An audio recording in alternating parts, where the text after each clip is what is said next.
So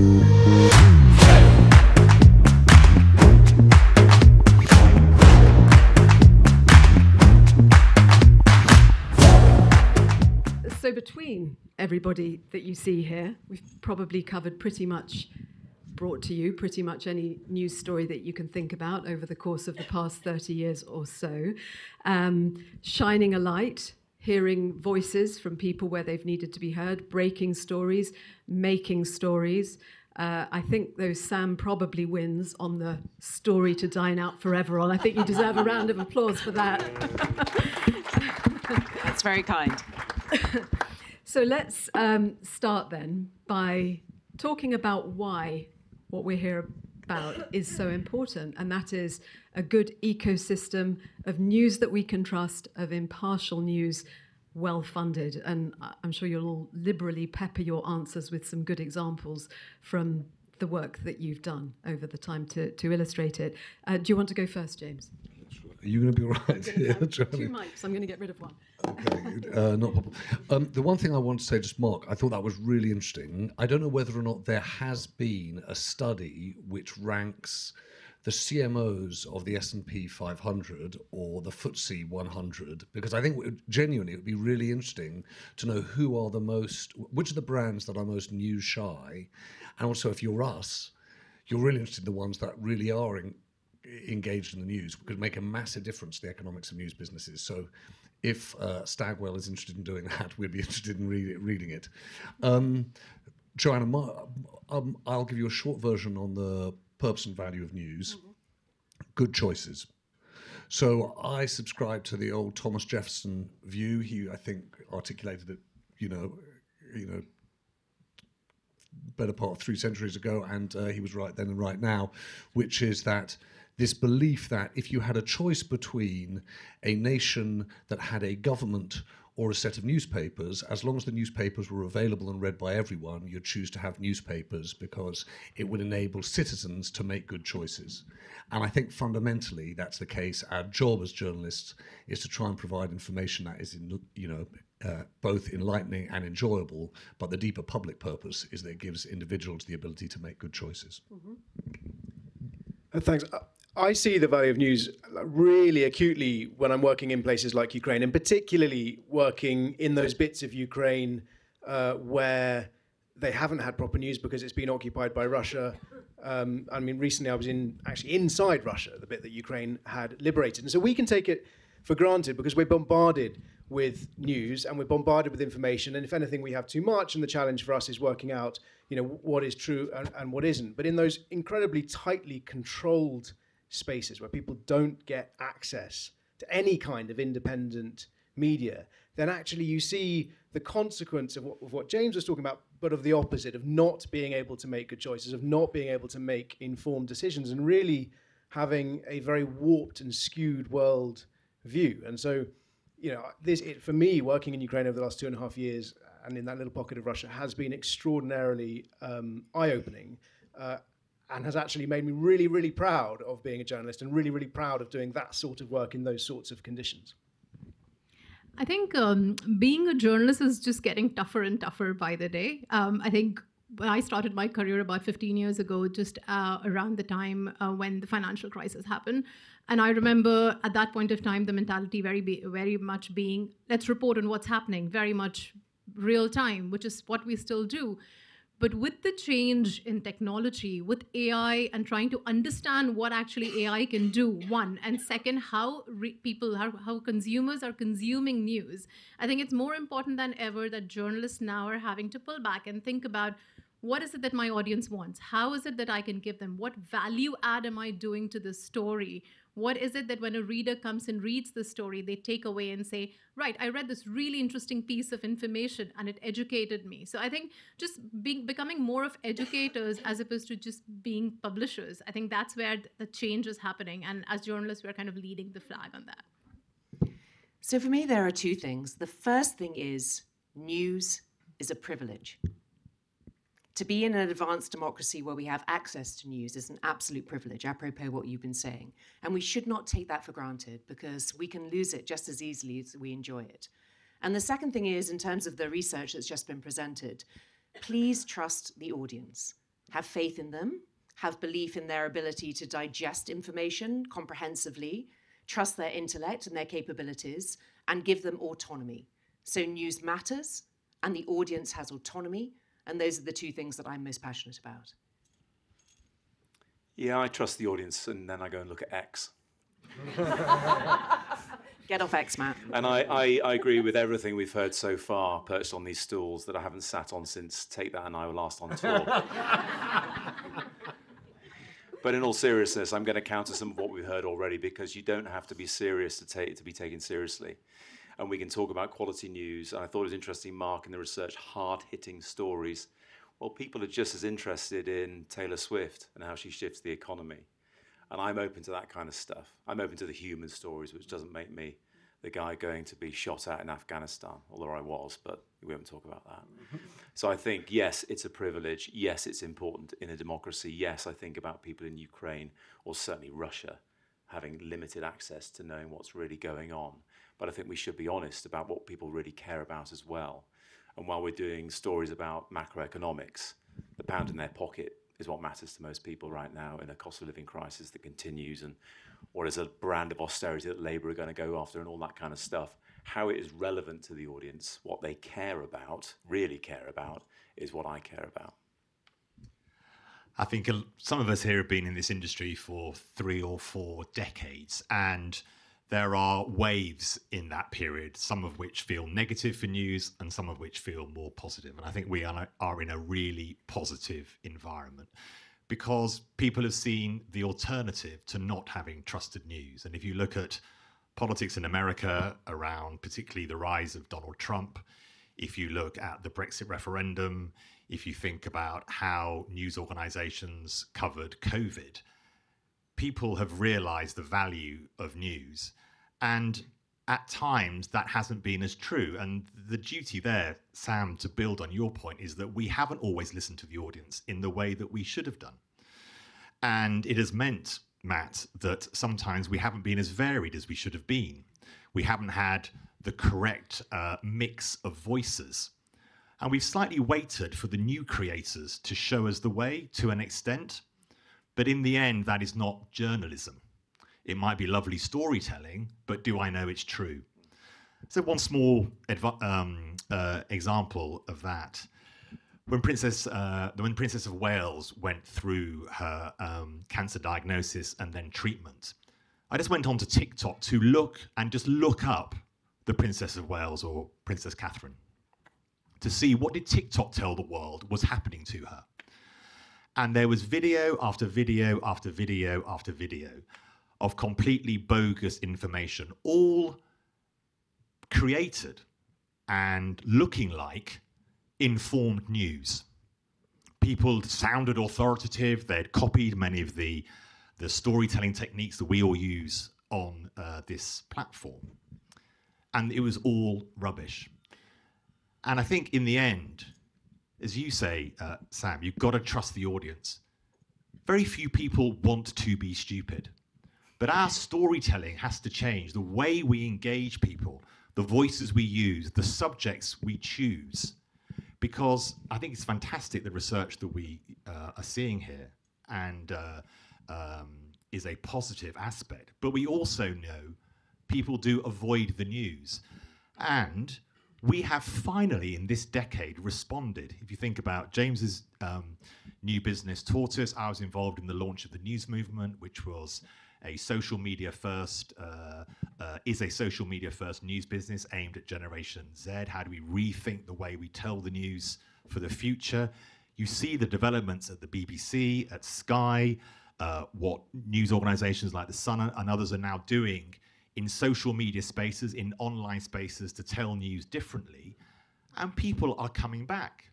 They are realizing that as long as we get the vocabulary of how we tell stories correct, people want the facts. They don't want to be had. They don't want to be fooled. They want to have different sources to make them understand the world, to use that opportunity that James spoke about, to take the best of life around them and to be able to make the decisions for themselves, for their family and for their loved ones. And I think after a tough time we've been through these tough moments with 24-hour news, with the internet, and then with social media, where our industry has taken a while to step into these new environments, but our craft has won, because people realize as long as we are entrepreneurial, innovative in the way we talk about issues that matter to our audiences, whether they're 24 or 84, then we can be successful. And that's what we've seen over the past, I would say, 2 to 3 years. And I think COVID was the moment when we realized, when the public realized the importance of news, and news realized the importance of our public. Mm-hmm. Would you all agree with that quite optimistic assessment? And also in terms of the funding and the pressures that there are to produce news that people want to receive, what's been your experience of that?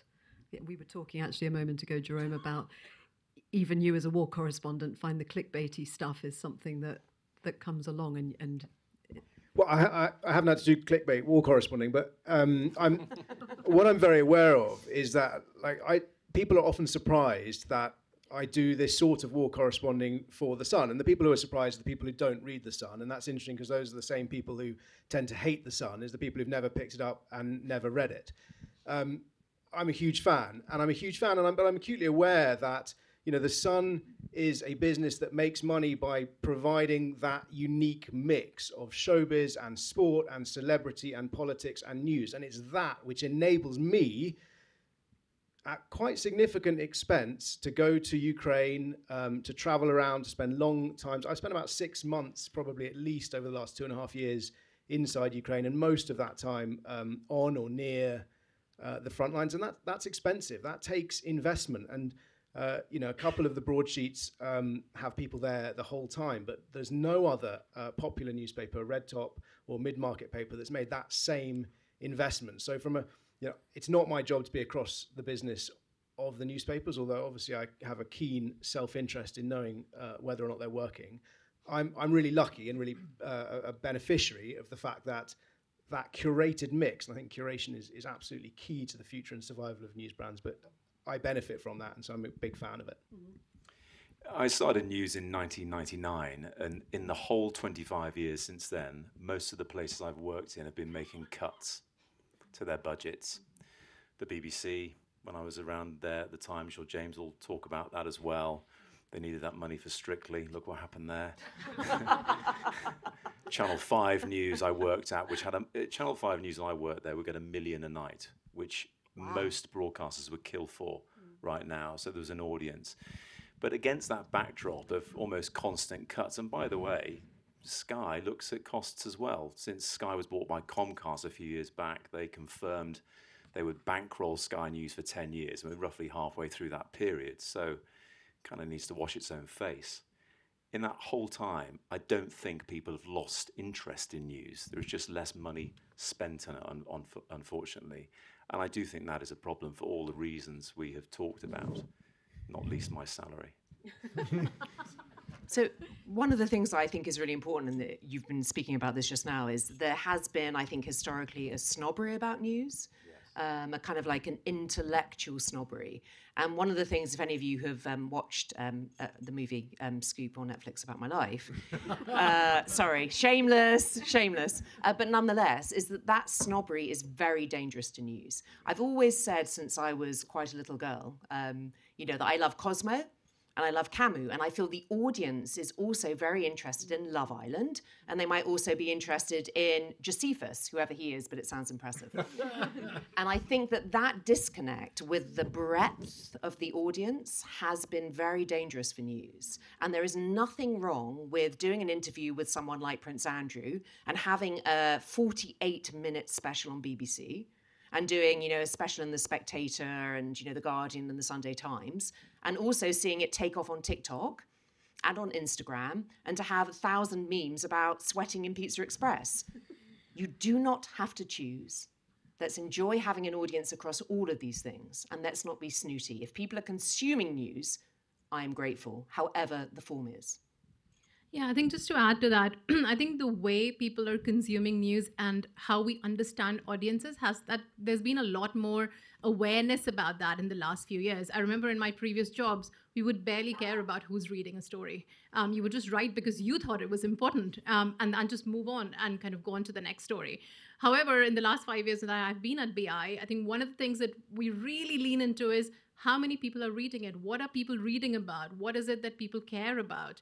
And putting very much humans at the heart of the story. So if you're writing about Intel and Qualcomm, it's not the companies, it's pulling back. Who are the people making those decisions? If you're writing about Sam Altman from last night, most of you have kind of followed Mira Murthy stepping down. It's not about the exodus at the company, but it's because it's around what's actually happening. How are people inside the company feeling? So really kind of putting the human interest at the heart of the story, telling stories about inflation and labor shortage and cost of living through the lens of a human, through a small business. And so I think those kind of stories have really been resonating. And then what we tend to see is you form these long-term relationships with your readers because they want to keep coming back to you. And that's how you kind of build a sustainable model, because you are, of course, in the world of Google and Facebook, you can't really depend on these platforms all the time. You really have to start leaning into your own audience and just building that relationship. So you're kind of converting some of these casual readers also into subscribers. Sorry. No. I was just going to say, someone once said to me that the definition of a newsroom is a place where morale has never been so low. Will you allow me, just if I might, Kamal, just to follow up on your kind of optimistic view of things. So when I was listening to Jerome, I was thinking to myself, when I was a correspondent in Shanghai, I had exactly the experience that Jerome talks about in Ukraine, being in a place where there is not reliable information. I remember I was leaving the office one Friday evening, and actually a colleague of mine, a guy called Xu Wei, said to me, there's this story in Pudong, there's a guy on a motorbike going around killing people. I was like, well, we better find out what's going on. And it turns out that he just heard that 2 people had just been knifed to death. The guy was driving along and then just slicing these people's heads off. And then it turned out that actually it wasn't just 2 people. It was about 8 people, and it was an axe. So he was driving the motorbike and swinging the axe and just swinging their heads off. And then by later in the evening, there were 16 people who had been killed by this guy. And by about, we were waiting trying to find out, by about 2 a.m, it turns out the whole thing was a rumor. There was no guy on a motorbike. There was no one had been killed. And what you were witnessing, what it was to live in an environment where you had no access to reliable information, and the power of fear, right, and the power of rumor in a place where evidence-based reporting doesn't exist is really, really worrying. And the only reason I would respond, Kamal, to your point, and the reason I think that actually this report really matters, is I think if you stand back, you look globally, you'd say there are large parts of the world these days where you don't really get reliable information. And in the environments that Sam's talking about, in democratic countries, actually there are large parts of our own society where you're not getting reliable information. And the risk is that the market economy is backing away from backing news. And so actually the competition, if you like, from news places to news spaces grows. And the reason why I think that what we're talking about here, and we're talking about brand support of those news brands matters, is if you don't get the economics of it right, that community of people who are informed, that information inequality grows. So my optimism, I think you're right, James, my optimism is only in certain territories, well, not all around the world, but I think that news has finally understood it needs to expand the category. What is news? And news needs to be the type of news that lots of us on this panel grew up with, the sort of notion of hard-hitting news, that is absolutely vital. But also, we now understand much more clearly it needs to be useful. Does what we do help people navigate a very complicated world? And that is about explanation as much as reporting.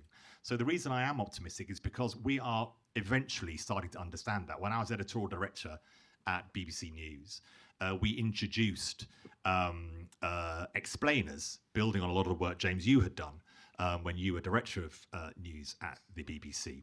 We were understanding that we couldn't just be for the news junkies. We couldn't just be for the people who followed the news a lot. We had to explain the news to people. So that's the first category, expansion, which has meant our audiences have been more engaged in us, Joanna, and with more audience engagement comes more revenue. Second point is product expansion. So I'm director of audio at the Telegraph. I'm their first director of audio. We now run a number of podcasts. We also use our podcast to support the whole business. So the idea of 360 journalism. So whether you want it in audio, whether you want it in video, whether you want it in text, whether you want it in a printed product, news organizations are now able to respond to audience need in different ways. Am I going back on the bus, commuting home from work? I want to listen to something. Am I at home? I want to watch something on my laptop. Am I on a Sunday morning when I want to relax with my family and have a newsprint product? I have that. And as we are introducing better categories and better product, again, expanding the category, greater audience engagement, greater subscription. The big challenge, James, where I am more negative, is on platform and revenue. And the platforms are too often unreliable boyfriends. Sometimes they love you up and sometimes they gaslight you, and you do not know which is which and why. And for certain parts of the industry, the Telegraph is a subscription-driven as well as advertising-driven business. That is incredibly important, and we are expanding and we're investing more and we make good profits. But for other types of organizations that are relying on platforms, which is where the audience is for many of our audiences are on platforms, TikTok, YouTube Shorts, Meta platforms, and we know Meta's tricky relationship with news, which sometimes they promote and other times they are completely deprioritizing. I think there is a duty on us as an industry, on government, on regulators, and on the platforms themselves to join this journey about why trusted news matters for the good of society. It is part of the democratic process that there is trusted ecology of a variety, some impartial, some good and opinionated news in the system. And I think that one reason why businesses understand the value of what it is we do, as they lean more and more into being part of the good society, your business is not just about your bottom line. Your business is about doing good. And doing good is supporting good journalism, because it is part of why democracy exists. So I think there are some real positives, but the platform relationship is the one where I think there needs to be some serious thinking, and that, of course, connected then to artificial intelligence, which we may come on to. So there are some big challenges there where I am more, not pessimistic, but maybe more concerned, but broadly I feel optimistic. So James, I mean, you've obviously been very clear about the interest that you see in what could flow from the research that we're talking about here tonight. You've got so many different areas of insight into funding of news. BBC, obviously, license fee, then you know the subscription, already mentioned, Observer. So can you just give a bit more of an insight into, I mean, I guess you look back to the BBC as absolute halcyon days now. But you tell me, I mean, how have things been and how do you see the journey? Yes, I'm a believer in the BBC and love it. But, you know, as Matt says, you know, that's not easy in a world in which there are constraints on those budgets and the demand globally for reliable information is greater. I mean, I think it's worth just pausing and just looking. As I was looking down the line, I was just thinking to myself, there is something else going on here. One of the consequences of living in a world where the economics are difficult, to put it mildly, is look at the instability, right? So Kamal works at the Telegraph. There is an auction going on, right? Matt works at Sky, as he said. Suddenly there's a commercial pressure to make money that hasn't existed in the life of Sky. Not to lose as much money, I think, is probably the truth. I think of the gradually they're going to come to you, Matt, and say, actually, we want to get to that point. And actually, in all seriousness, even before you hit the profit target, there's the kind of, you know, the rethinking of the licenses. You know, I think there's that. Sam obviously is a global brand all of her own, so we're not worried about Thanks, Sam. James. But, you know, I suppose if you look at Business Insider, you've got, you know, the Axel Springer KKR deal, that's been restructured. You know, Jerome's at The Sun, and there's a family dispute playing out in Nevada over control of that business. And we, Tortoise, are slowly trying to get to acquiring the Observer. There's a huge amount of change going on, which is a reflection of the fact that the economics themselves aren't stable. Kamal, I think, put it right. We're looking at how do we get subscription sales, advertising sales, and of course, in the case of the BBC, the proper funding, public funding, and all of those are contested. Contested by the public, contested politically. So yes, I think there's a massive amount going on in the economics of news, and I think Kamal's also right just to kind of flag up this AI point. I know that we always talk about technology, the disruption of the internet. What happens in an age in which generative AI is producing a lot of good enough, possibly even very good information? I'll give you our theory of it, which is that our head of design, this brilliant guy, John Hill, was talking about design in news. And he said this lovely phrase where he just in passing said, I think that the evident hand of the designer is still going to matter. And I remember stopping and going, so what was that, John? The evident hand. I think that in journalism, the evident hand of the reporter, the photographer, the war correspondent is going to matter. But how it matters, who's willing to pay for it, I think that is a question that's just coming to us. I think it's fundamental, because I think you have to ask yourself whether you want the human interaction that goes with what we do. I mean, there probably isn't anything more human than storytelling, is there? So do you want that done to you by a machine with its probably corrupt data set? Or do you want it done by a corrupt human being? You choose. Speak for yourself. I'd like to, sorry, it's jumping in. I'd like to pick up on the point that Kamal was making about the platforms. I mean, I think you very, very elegant in the way you touched upon that. I think in some ways it's almost existential for what we do, and we've been complicit in that to justify news consumption, we have to look at volume. And I think the metrics of a big audience justifying what we do have slightly distracted us from what really matters, which is credibility. And that's where quality news resides. However, we still give our goodies to X, to a man who thinks we're on the cusp of a civil war, or we give it to TikTok, and we know full well that their sister brand in China gives all its information to the communist government, and we're still feeding the beast by giving them our goodies, and they're making the money off it. And so what we need from brands really is to support us and not say, well, how many clicks are you getting instead? That's where the problem, I think, lies for the likes of us who are trying to tell the truth on platforms where they don't really care. I think you're entirely correct. And I think ultimately it comes down to kind of like Schrodinger's news, is that we're simultaneously thrilled by news, but do we watch it? And I often do, speeches, and people say, oh my God, Newsnight, what's happened to Newsnight? It's terrible, it's appalling. And I say, well, when was the last time you watched? #tumbleweed. And so, guys, this is an incredible opportunity. Be careful what you wish for. Please put your money where your mouth is, figuratively and literally. And if you care about these brands and about truth and integrity and empowering people to have information that has credibility and has caliber, then it needs to be invested in. It's a real opportunity. We are on the cusp of something terrifying in terms of this being destroyed, but this is a wonderful opportunity. And people who seize that opportunity can be part of a truth revolution. And I really hope people will be part of that truth revolution. Can I just tell one little story about AI? And I was at the World Editors Forum in Taiwan year before last, and the head of AFP, Agence France-Presse, said, AI can do a lot of things, but it can't put up a tripod in a hurricane. And I thought that was a great line. Kamal, I think that's really interesting. I mean, it's right. I spend a lot of time with the military, and they use this phrase that you can't cyber your way across a bridge. You can't AI your way into an interview in a trench. But AI is, of course, it's coming, and it's terrifying for us because we all see ourselves being put out of work by the robots. And in terms of do you want your news delivered by a robot, I think if you asked anyone, they'd say no. But also, if you asked anyone the last time they really looked at a byline on a web story, most people don't read bylines. Journalists read bylines, and then celebrity journalists, like Sam, we know who they are once their lives are made into Netflix movies.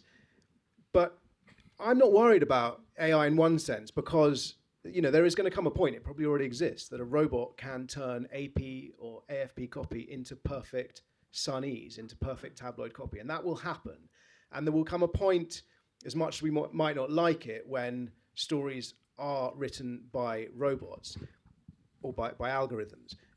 But there's still going to be that need for people to put the tripod up in the hurricane, for people to go and speak to the people who you can't reach by telephone because the telephone networks are down and you can't email them. You've got to go and speak face to face. And so whilst the ways we tell the stories are going to change, the core way of how we get the stories, the most old-fashioned way, the sort of shoe leather journalism, it might become a smaller part, but it's going to become an even more important part and a constant part. I think that will sort of run into the future.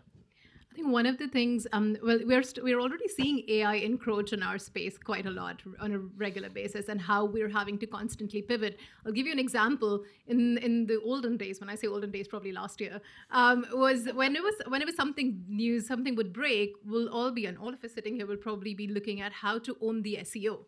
Right? The first thing would be like, if the Baltimore bridge collapse happened earlier this year, we would want to get a story out on what is the Baltimore bridge collapse, or where is Baltimore? Questions like that. Now Google Gemini does that for you. Now you get all of that information very much with AI. So as news reporters, we're constantly having to think about, when you assign a story, one, is the story going to be written by AI? If yes, then maybe we need to write another story. And second, would other news outlets be writing the exact same story? In which case, again, the answer is yes, we need to write another story. So there's a lot more thinking and pivoting happening.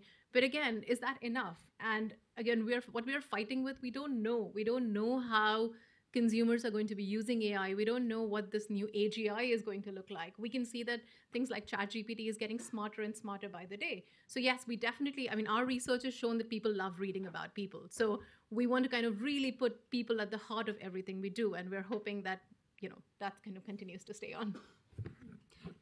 A lot of what we're talking about, obviously, is an evolving situation. So it's not a kind of harking back to the good old days. It's like, things have changed for the good in many ways. And obviously there are challenges in others. In terms of trust in news, because of this fragmented picture, because of fake news, AI, so many different ways of people getting the news. You talked about the difficulties with platforms distributing trusted news. The latest stats on trusted news are really dramatic. It's fallen from 51% in 2015 to 33% in 2023. So that's something which it does feel is really important to try to turn back the clock on. Can we do that? I think it's really hard, because I'm going to be frank with you guys. It's exhausting trying to find the truth. Right? People say, what's the truth on X? And you'll be like, I don't mean X the platform, I just mean on any subject. And you're like, I'm trying my best. I'm very lucky I have an education that my parents could only have dreamt of. And I worked at the BBC and I was a criminal defense barrister, But finding the truth is really exhausting. And I think that's one of the things, and the heat that we take as MSM, mainstream media. Particularly obviously at The Sun, the heat that you took on the Hugh Edwards story. I've taken heat on the Prince Andrew story of a different kind. It's really, it's hard. It's exhausting. And I really feel respect for the audience in trying to find the answer to what is the truth. And I think that's where the opportunity is. Because as it fragments more and more, actually the thing that people want is to be able to find somewhere where they can find that, and they want places that they can trust. And once the fragmentation has ended and the disparaging nature of, talking about the things that we do has ended, people will want bespoke content where they can go there and just go, so that's what happened. And I think that there's an opportunity in that bespoke content where people feel that they get the truth. And how we do that and how we deliver it is problematic. But I think that's really the answer to, something that lots of us are struggling with. The problem is things like truth and impartiality are absolute impossibilities. And that's the struggle we're in, because really what we have is a situation where we have a lot of opinion masquerading as facts or alternative facts.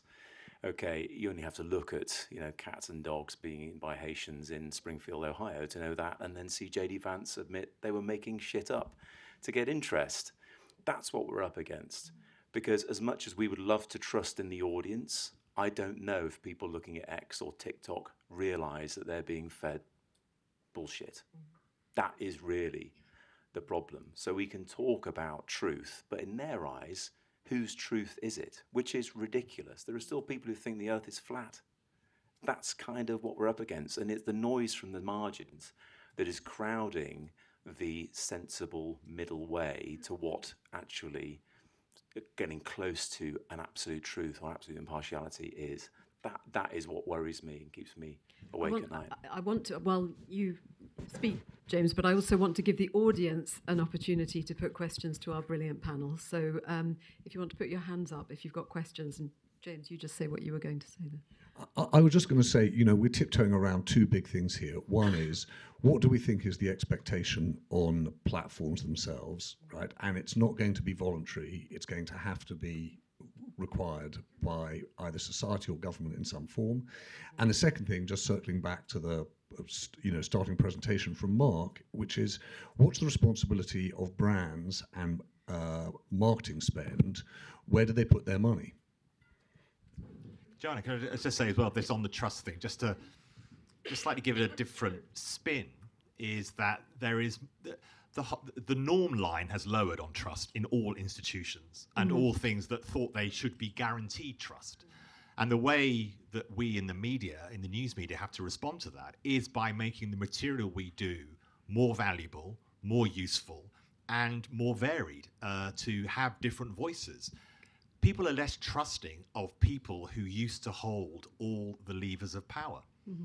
And although a fall of trust, of course, is a broad negative, it's also a challenge. Yeah. There's a growth of, you have to prove things to me now. You can't just say something and I'm just going to say, oh, well, thank you so much for that. Journalism.